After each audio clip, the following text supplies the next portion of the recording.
우리가 지난주에 그 결혼식, 장례식 놀이 하는 그런 그 본문을 통해서 예수 그리스도의 복음에 대하여 세상은 항상 강팍하고 거부하는 그런 현실임을 살펴보았습니다.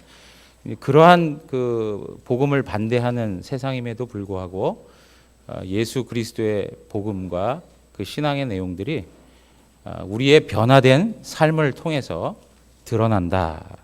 그 정당함을 인정받을 수 있다라고 말씀을 드렸습니다.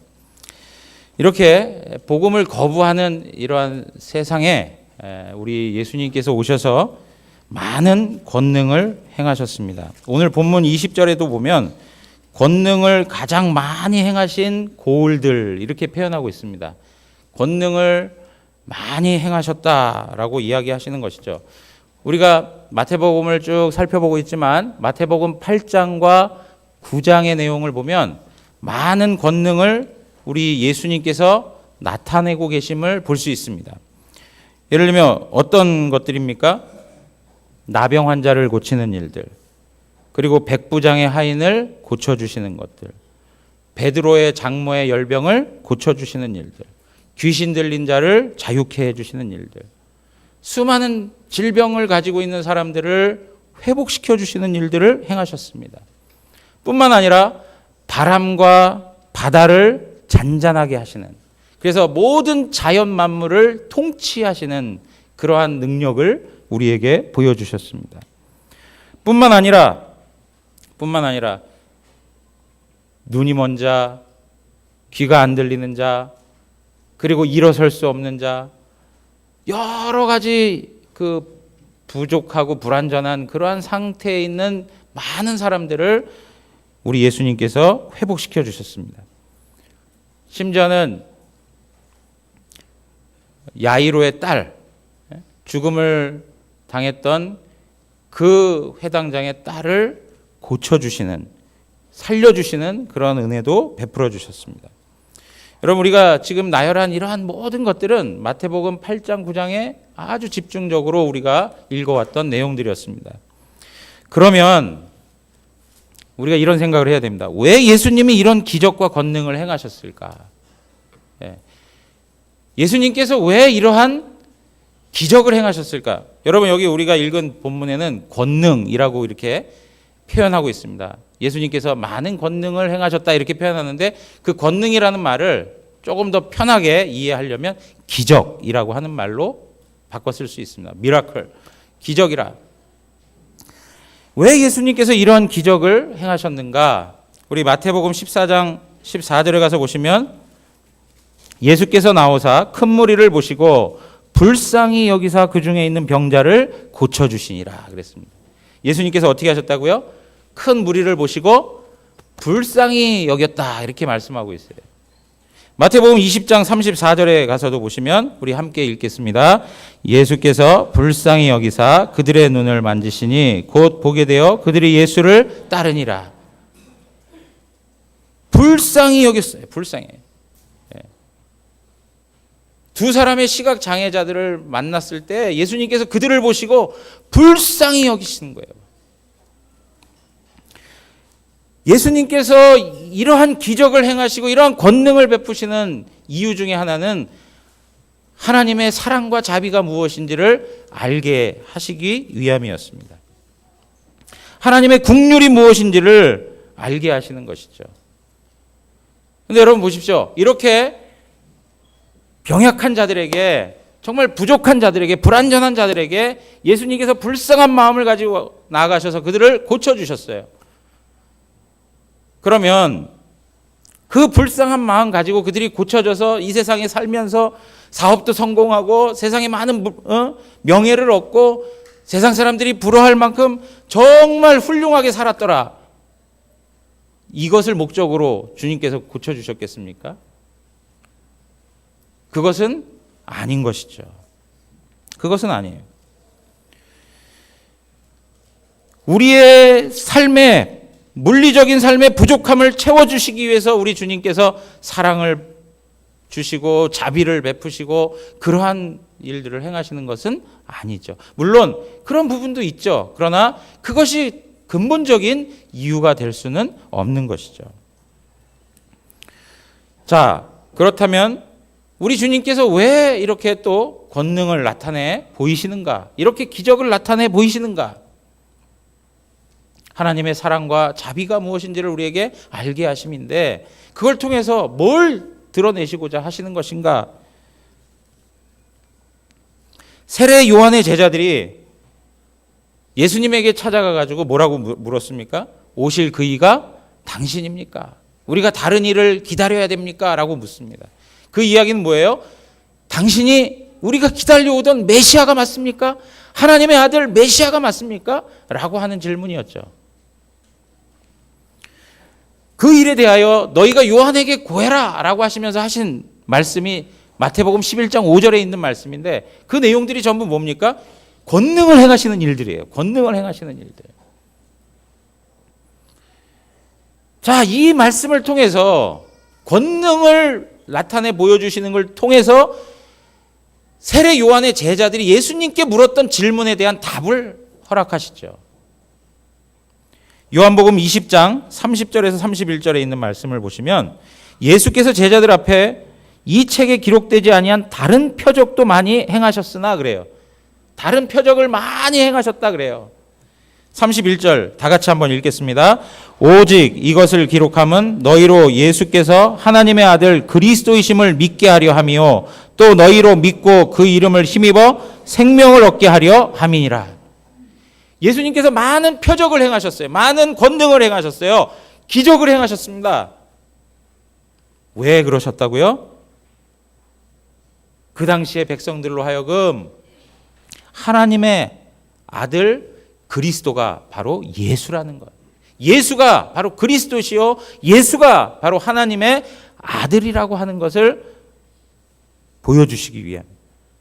그래서 그 하나님의 아들, 그 메시아, 그 그리스도를 믿고 어떻게 하라고요? 생명을 얻으라고, 생명을 얻으라고. 예. 그래서 권능을 행하셨다는 거예요. 그러니까 여러분, 우리가 잘 이해하셔야 될 게 뭐냐면 어떠한 그 기독교를 표방하는 그런 이단들 중에는 그냥 기사와 이적을 나타내는 어떤 표적 그 자체가 그들의 교리가 되어버렸어요. 예수님께서 이 땅에 오셔가지고 하신 일이 대부분이 다 기적을 베푸시는 일인데 왜 우리가 기적을 베푸는데 뭐가 문제냐라고 이야기를 해요. 그러나 우리가 분명히 알아야 될 것은 뭐냐면 예수님께서 이러한 기적을 베푸시고 표적을 일으키시는 이유가 무엇이냐 하는 거예요. 그것은 바로 예수 그리스도 그분을 드러내기 위함이에요. 예수 그리스도 그분이 하나님의 아들이시오 메시아임을 나타내려고 하는 거예요. 그러므로 여러분 우리가 잘 알아야 되는 게 무엇이냐면 아무리 큰 기적과 큰 능력이 나타나도 그것이 그리스도와 연결되지 않는다면 그건 거짓 선지자들이 하는 것이고 다른 일반 종교들이 그냥 하는 종교적 행위일 거예요. 여러분 기독교 신앙 안에서만 기사와 이적이 나타납니까? 그렇지 않습니다. 무당들도 뭐예요? 참 초월적인 일들을 행합니다. 다른 종교 안에서도 인간 이성으로 이해할 수 없는 초월적 현상들이 나타납니다. 신비한 일들이 벌어집니다.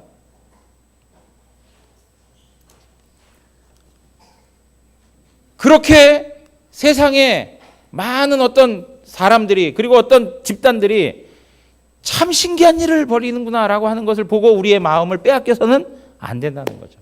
자, 여러분 사도행전 8장에서 9절 10절로 가서 보시면 여기 한 사람이 나오는데 누가 나오냐면 시몬이라는 사람이 나옵니다. 그 성에 시몬이라 하는 사람이 전부터 있어 마술을 행하여 사마리아 백성을 놀라게 하며 자칭 큰 자라 하니 그래요. 여러분 시몬이라는 사람이 마술을 행했다는 거예요. 무슨 얘기냐면 세상 사람들이 볼 때 야 저거 신기하다 할 만한 일들을 행했다는 거예요.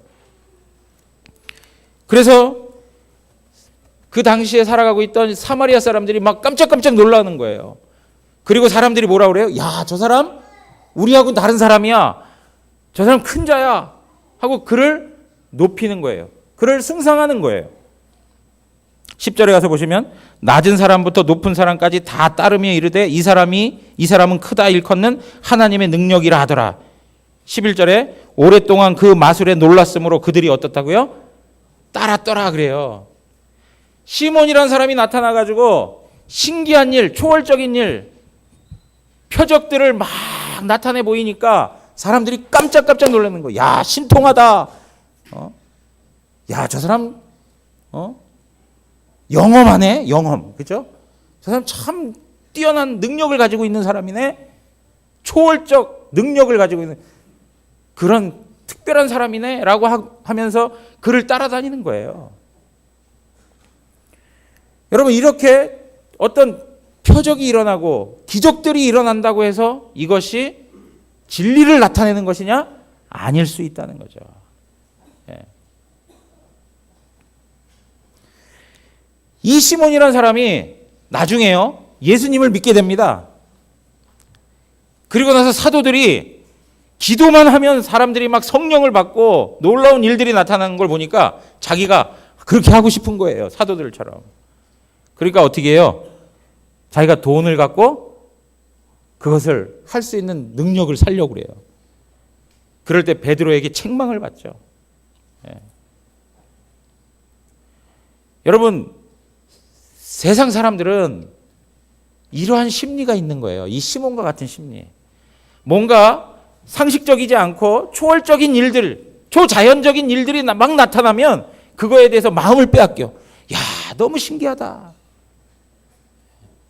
그러나 우리가 분명히 알아야 될 것은 무엇이냐면 그것이 예수 그리스도를 드러내주지 아니하면 그것은 뭐예요? 아무것도 아닌 거예요. 아무것도 아닌 거예요.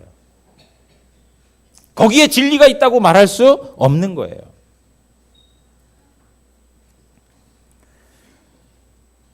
수많은 거짓 선지자들이 그러한 일들을 행하면서 사람들을 미혹시킵니다. 세상 끝날에 이러한 현상들이 많이 있다고 성경은 우리에게 이미 경고해 주고 있습니다.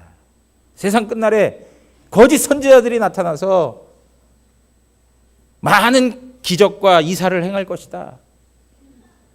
표적을 행할 것이다. 그러므로 거기에 미혹되지 말아라 하고 주님께서 우리에게 말씀해 주세요. 여러분, 요한계시록 13장 11절에서 13절로 가서 보시면 내가 보매 또 다른 짐승이 땅에서 올라오니 어린 양같이 두 뿔이 있고 용처럼 말을 하더라. 그가 먼저 나온 짐승의 모든 권세를 그 앞에서 행하고 땅과 땅에 사는 자들을 처음 짐승에게 경배하게 하니 곧 죽게 되었던 상처가 나은 자니라. 큰 이적을 행하되 심지어 사람들 앞에서 불이 하늘로부터 땅에 내려오게 하고 이렇게 말씀하고 있습니다. 여러분, 여기 요한계시록 12장에는 무엇에 대한 설명을 하고 있냐면 교회를 박해하는 용에 대해서 설명합니다. 교회를 박해하는 용. 그것은 교회를 박해하는 사탄의 역사를 설명해 주고 있는 것입니다. 그런데 13장에 와가지고 두 짐승 이야기를 해요. 두 짐승. 첫 번째 짐승은 어디에서 나오냐면 바다에서 나온다고 그래요. 바다에서. 근데 결론적으로 말씀을 드리면 그 바다에서 나오는 짐승은 정치 권력과 국가예요. 역사상 많은 정치 권력자들과 국가가 하나님의 교회를 핍박하는 일들이 있어 왔습니다. 지금도 있습니다. 지금 요한이 하나님의 말씀을 받을 그때는 그 정치 권력이 누구였냐면 네로라고 하는 사람을 모두 다가 생각할 수 있는 그런 상황이 있었습니다. 네로만 그러한 사람으로 설명되는 것이 아니라 그 뒤를 이어오는 많은 세상의 정치 권력자들과 그리고 그 국가들이 하나님의 복음을 박해하는 일들을 했습니다. 그것이 이제 바다에서 나온 짐승을 우리에게 설명해 주고 있는 것이죠. 그리고 나서 오늘 우리가 읽었던 것처럼 내가 보면 또 다른 짐승이 땅에서 올라온다 그래요. 땅에서 올라온 짐승. 근데 이 땅에서 올라온 짐승의 모양새를 보니까 뭐와 같이 생겼다고요? 뭐처럼 생겼습니까? 예?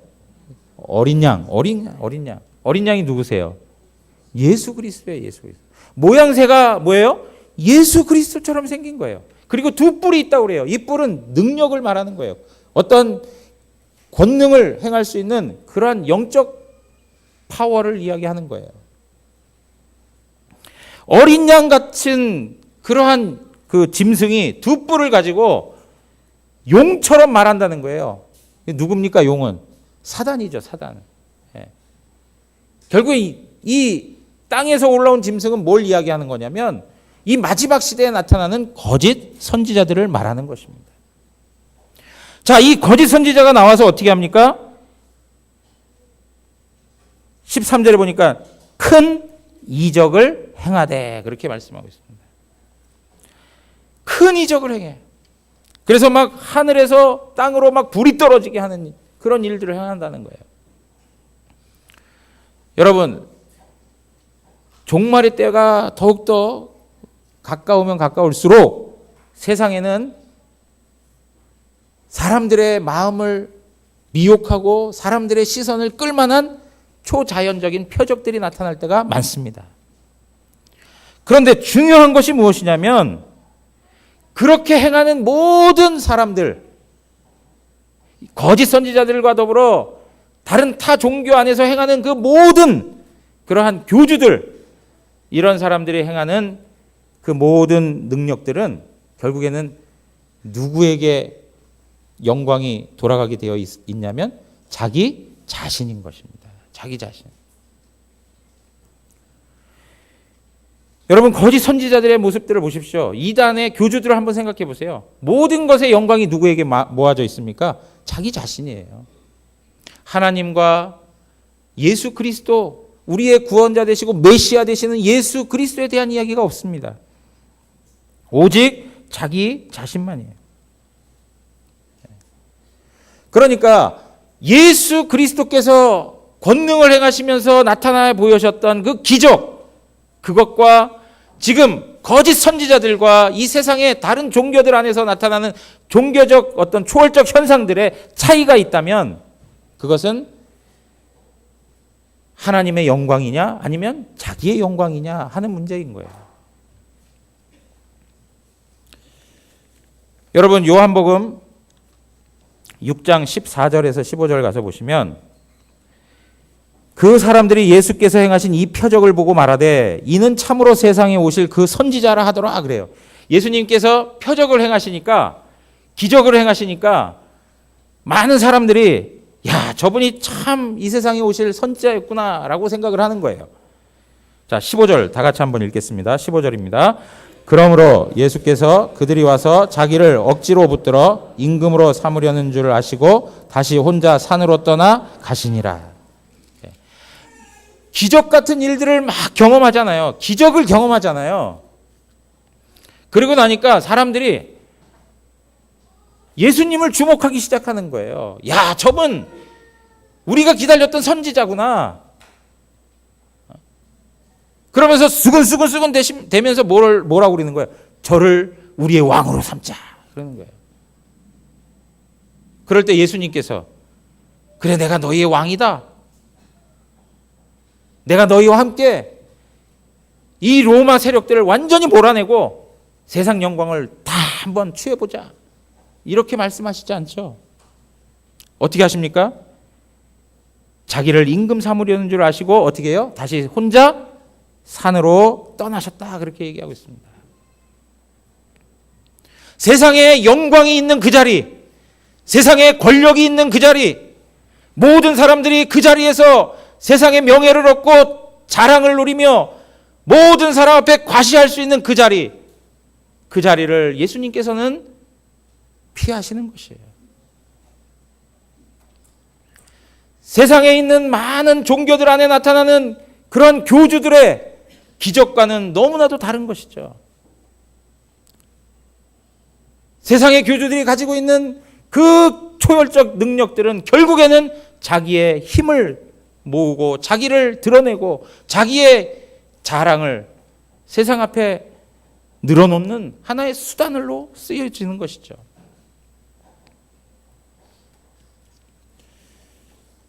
사랑하는 성도 여러분,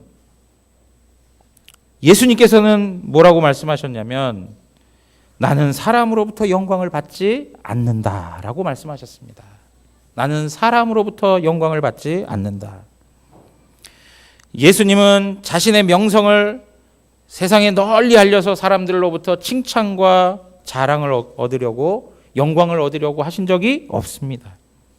시몬처럼 그 권세를 빌어서 자기를 세상 앞에 더 높이고 많은 사람들이 자기를 따를 수 있도록 추종자를 만들기 위한 그런 일들을 행하지 않았습니다. 오늘 우리가 읽은 본문의 말씀처럼 예수님께서 혼자 산으로 떠나가셨다. 혼자. 예. 여러분 이게 참 중요한 표현입니다. 혼자 떠나셨다는 거예요. 누구도 단 한 사람도 예수님에게 주목할 수 없는 그러한 태도를 취하시는 것이죠.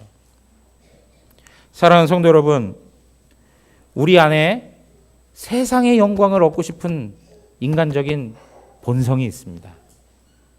세상에서 다른 어떤 사람보다도 더 높아지고 싶어하는 그러한 욕심이 우리 가운데 있습니다.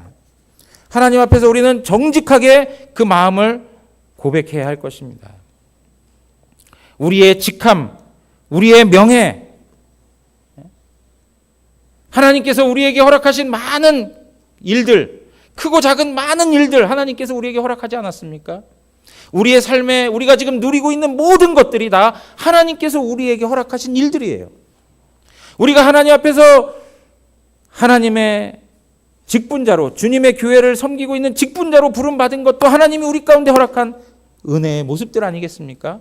그런데 그러한 모습을 가지고도 우리 안에서는 우리의 영광을 구하려고 하는 우리의 욕심이 있다는 거예요.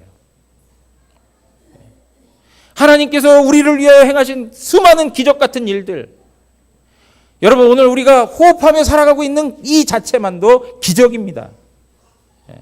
이러한 일들을 통하여 하나님의 하나님 되심을 드러내야 하는데 그게 아니라 우리 영광을 구하고 있다는 거예요. 목사가 되어서 하나님 그분을 향할 수 있고 모든 성도들과 더불어 하나님을 보도록 안내하고 하나님을 높여드려야 하는 삶을 살아야 되는데 이 세상에서 영광을 얻으려고 하는 인간적 욕심이 가득할 때가 있단 말이죠.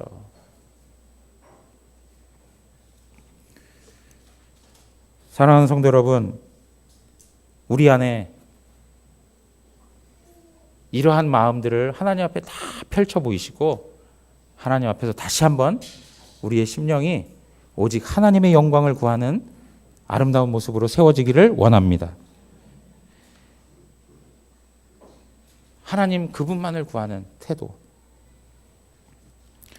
자, 여러분 보십시오. 그러면 예수님께서는 하나님의 사랑과 자비를 우리에게 나타내 보이시려고 그 권능을, 그 기적을 행하셨습니다. 그리고 예수님께서는 자기 자신이 바로 그리스도, 메시아이고 하나님의 아들이라는 것을 드러내기 위해서 그 권능을 행하셨습니다. 그렇다면 그 사실을 통하여서 우리에게 요구하시는 것이 무엇이냐 이거예요.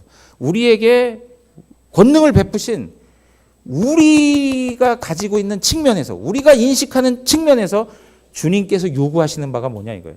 하나님의 측면에서 하나님의 사랑을 나타내 보이시고 하나님의 측면에서 예수가 그리스도이시고 예수가 하나님의 아들 된다는 걸 우리에게 보이셨습니다. 그렇다면 우리에게 반응하도록 하기 위해서 이 표적을 행하셨는데 그 이유가 무엇이냐 하는 것이죠.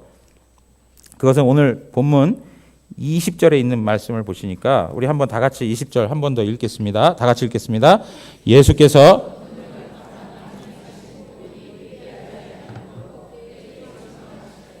네, 여기에 권능을 가장 많이 행하신 고을들이 있다는 거예요.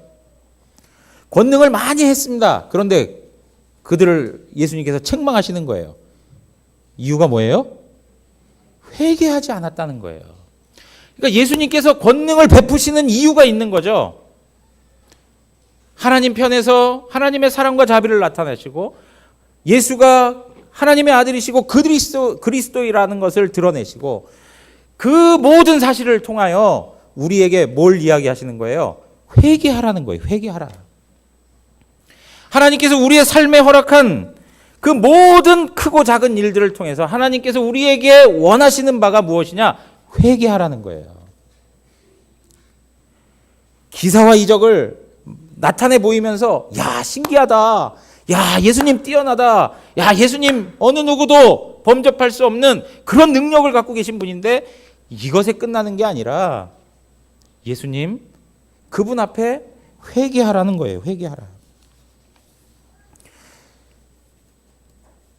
여러분, 이렇게 예수 그리스도께서 표적을 행하시고 기적을 행하시는 그 모습은 결국엔 무엇을 보여주는 거냐면 하나님의 나라가 이 땅에 임하였고 하나님의 통치가 구체적으로 이 땅에 이루어지고 있다는 것을 보여주는 거예요. 하나님의 통치, 하나님의 다스림, 그곳이 바로 하나님의 나라인데 그 하나님의 나라가 이 땅에 이루어져 가고 있음을 구체적으로 보여주는 것이 바로 예수님의 기적들인 것이죠. 자, 그러면 그 기적을 보고 회개를 하게 한다? 이거 조금 어딘가 연결고리가 없는 것 같은 느낌이 들지 않습니까? 예를 들면 여러분 보세요. 제가 정말 죽을 병에 걸렸어요. 암이에요.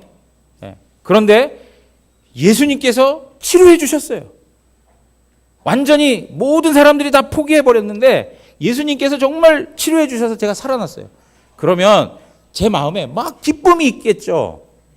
그죠? 감사가 있겠죠. 그런데 기쁘고 감사한 마음을 갖는데 거기에 뭐가 따라와야 된다고요, 지금? 회개가 따라와야 된다는 거예요. 이게 같이 병립할 수가 있을까요? 예수님께서 귀가 안 들리는 사람의 귀를 탁 열어주셨으면 기쁨이 있고 감격이 있잖아요. 그런데 그러한 모습에서 회개가 연결될 수 있을까? 우리 회개 그러면 어떤 생각이 듭니까?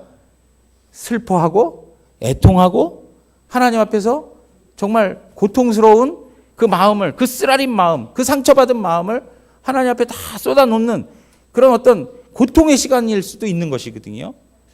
그런데 예수님께서 그 표적을 행하시면 그 표적을 통해서 회복이 일어나고 기쁨이 있고 감사가 있고 세상 사람들이 놀라는 일이 있는 건데 어떻게 여기 회개의 자리가 있겠냐 이거죠.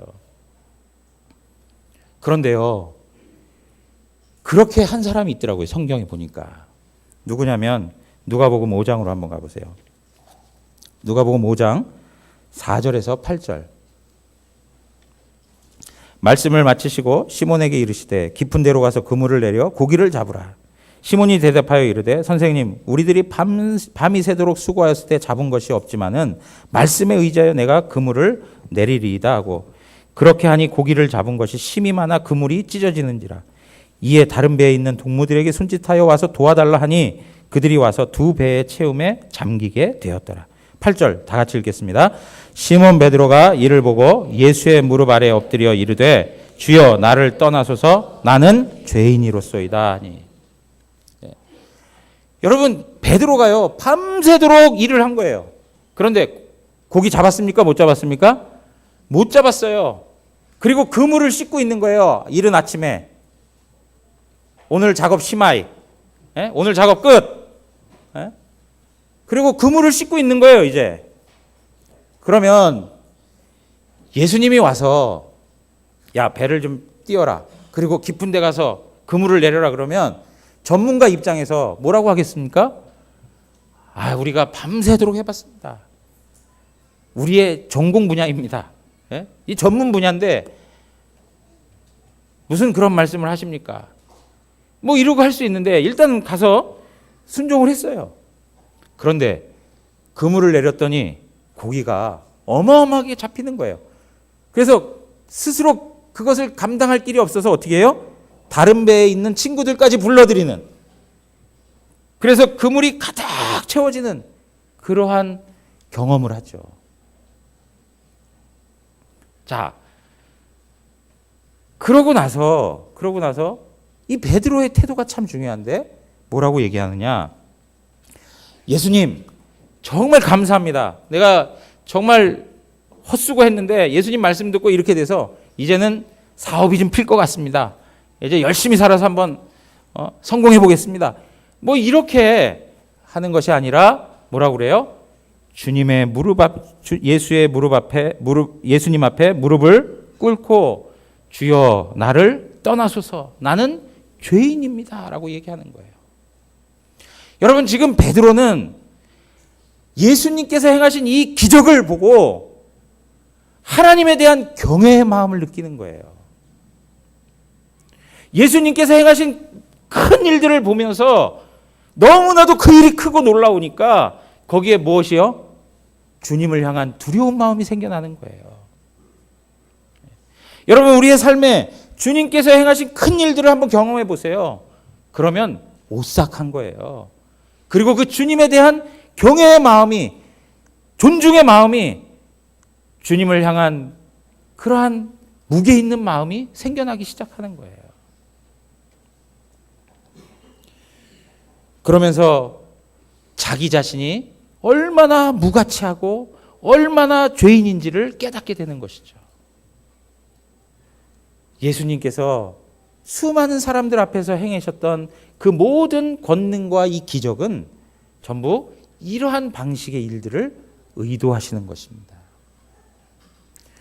사랑하는 성도 여러분, 오늘 우리는 일어나고 있는 현상에만 집중하는데 중요한 건 뭐냐면 일어나는 현상 이면에 있는 하나님의 의도가 무엇인지를 깨닫는 지혜가 있어야 할 줄 믿습니다. 일어난 현상만 봐서는 안 돼요. 주님이 뭘 원하시는가? 요한복음 6장 26절 가서 보시면 우리 한번 다 같이 읽겠습니다. 예수께서 대답하여 이르시되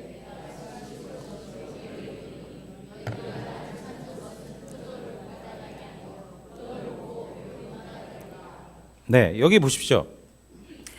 예수님을 찾아야 사람들이 그래서 표적을 보고 저분이 하나님의 아들이구나. 저분이 메시아이구나. 그분 앞에 경외의 마음을 갖고 나는 죄인입니다. 주님 나를 도와주십시오. 저를 구원해 주십시오. 저는 하나님 은혜가 없이는 살아갈 수가 없습니다. 이 불쌍한 죄인에게 구원을 베풀어 주십시오. 이렇게 기도해야 되는데, 그렇게 주님 앞에 나가야 되는데 그게 아니에요. 예수님이 보니까 뭐예요? 예수님이 행하신 기적을 통해서 나타나는 그 결과들, 예를 들면 떡, 먹을 것, 이런 것들을 통해서 뭐가 채워지는 거예요? 지금 육신의 배고픔이 사라지고 채워지는 거예요.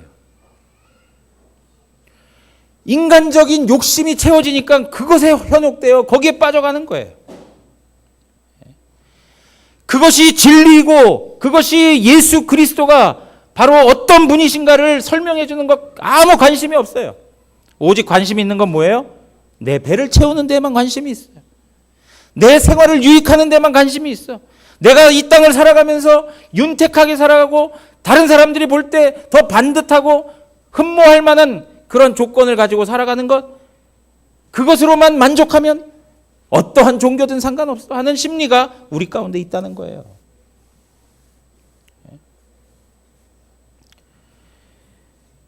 사랑하는 성도 여러분, 우리 안에 주님께서 기적을 베푸시고 주님께서 우리의 삶에 베풀어 놓으신 여러 가지 일들을 보면서 생각을 하셔야 된다 이거예요. 그 가운데서 진리를 찾아가셔야 되는 거예요. 오늘 우리 주님께서 얘기하시는 건 뭡니까? 그것은 바로 회개하라 하는 거예요. 회개하라. 여러분, 저는 오늘 본문을 말씀드리면서 기적을 이야기하는데, 기적 그러면 사실은 우리 안에 잘 다가오지 않을 때가 많아요. 왜? 우리는 늘 자연적인 법칙 안에 살아갈 때가 더 많은 것 같습니다. 크고 작은 일상의 일들로 우리의 삶이 가득 채워져 있어요.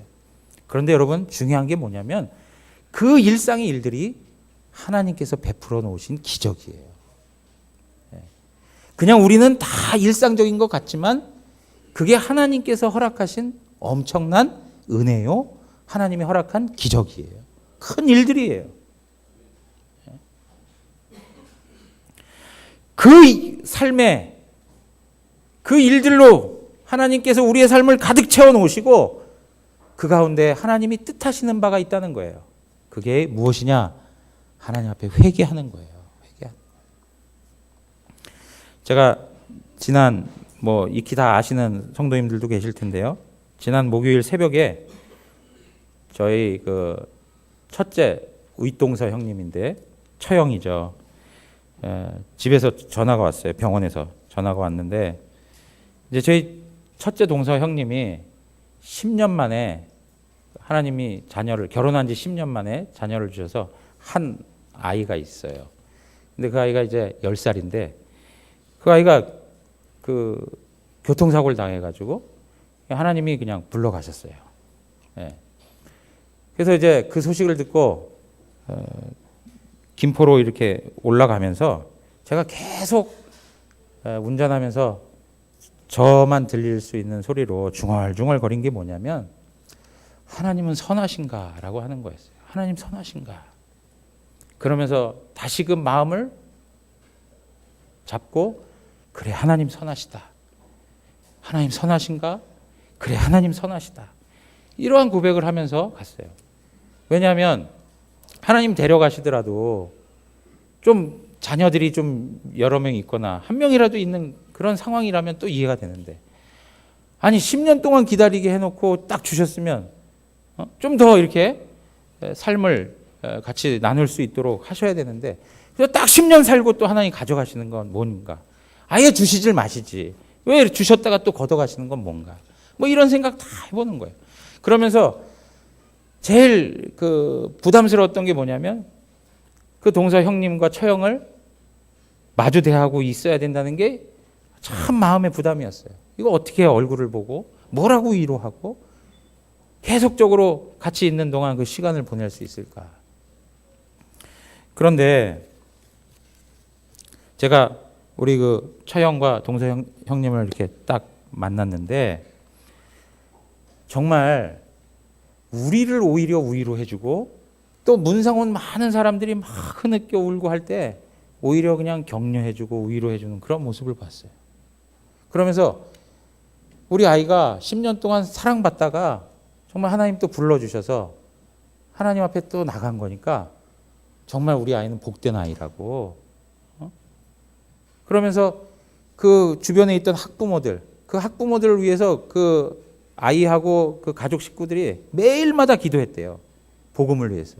그들이 구원받고 하나님 자녀 되게 해달라고 이름을 불러가면서 계속 기도했대요. 그러니까 그 부모들이 찾아와가지고 문상을 하는데 그 부모들에게 계속 복음을 이야기하는 거예요. 복음. 그리고 발인 예배가 몇 시니까 그때 꼭 참여해다오. 그래서 그 시간에 또 복음을 들을 수 있도록 또 하고 계속적으로 복음을 들을 수 있는 기회를 삼아가는 것을 볼 수 있었어요. 그런 모습들을 보면서 제가 마음 가운데 느꼈던 거 하나님 선하시다 하는 거였어요. 하나님 선하시다. 그리고 또 한 가지 이야기를 드린다면 하나님 선하신데 이제 우리 그 동서 형님 목사님인데 그런 이야기를 하더라고요. 아이가 이제 그 트럭이 이제 밟고 지나가가지고 내장이 다 파열이 됐는데 그 아이를 안고 이제 병원으로 가서 의료진하고 같이 이제 살리기 위해서 애를 쓰는데 이제 의사 선생님들 다 알잖아요. 의사들은 이 정도면 안 된다 이런 거 다 알잖아요. 그러니까 그냥 늘 하는 방식으로 안 됩니다. 이제 그만합시다. 다음 사람 대기하고 있으니까 이제 빨리 방 빼십시다. 이런 이야기를 막 하는 거예요. 그 이야기를 그 당시에 들을 때 너무 마음이 속상하고 아팠대요. 그런데 장례를 치러 가는 과정에 보면서 하나님께서 자기 자신에게 메시지를 주시는데 야 너도 목회 그렇게 했잖아. 너도 목회 성도들 대하면서 한 영혼 대하면서 너도 너 경험 가지고 그냥 대충 이야기하고 그렇게 한 일들 많잖아 하면서 그걸 깨닫게 하시더라는 거예요. 그러니까 저하고 잠깐 고백을 나누는 가운데도 이 사건을 통해서 뭘 보냐면 하나님 앞에서 자기 자신을 돌아보는 기회로 삼는 거예요. 하나님 앞에서 내가 새로워져야 하고 하나님 앞에서 내가 회개해야 할 부분들이 무엇인가를 발견하기 시작하는 거예요. 사랑하는 성도 여러분, 제가 이러한 모습들을 보면서 하나님 선하시다라는 생각을 또 한 번 했어요. 하나님 선하시다. 여러분, 우리 삶에 크고 작은 일들을 하나님이 가득 채워놓으시는데 그 삶을 통해서 하나님께서 우리에게 원하시는 바가 있는데 그것은 우리의 심령 안에 회개할 것들을 하나님 앞에 내어놓고 하나님 앞에 더 가까이 나오라는 거예요. 여러분, 회개가 뭡니까? 잘못을 뉘우치는 게 회개가 아니에요. 회개는 뭐냐면 예수 그리스도 앞에 더 가까이 나가는 거예요. 예수 그리스도를 찾아가는 거예요. 예수 그리스도를 부여잡는 거예요.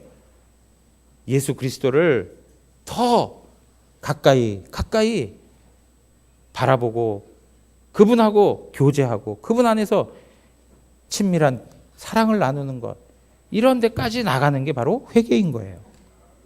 사랑하는 성도 여러분, 우리 안에 하나님이 허락한 삶의 내용들이 다 있는데 그 삶에 담겨진 하나님의 뜻이 있습니다. 여러 가지 뜻을 생각해 본 적은 있지만 그 뜻에 하나님께서 회개하라고 하시는 뜻이 있다는 것을 오늘 이 시간에 확인하기를 바랍니다. 회개하는 것. 하나님께서 나에게 주시는 메시지가 뭔가, 나에게 어떠한 회개의 메시지를 허락하시는가, 이러한 내용들을 살피시면서 우리 주 예수 그리스도의 십자가의 은혜를 바라볼 수 있는 그런 복된 성도님들 되시기를 주님의 이름으로 축원합니다. 우리 이 시간에 일어나서 찬양하고 기도하겠습니다.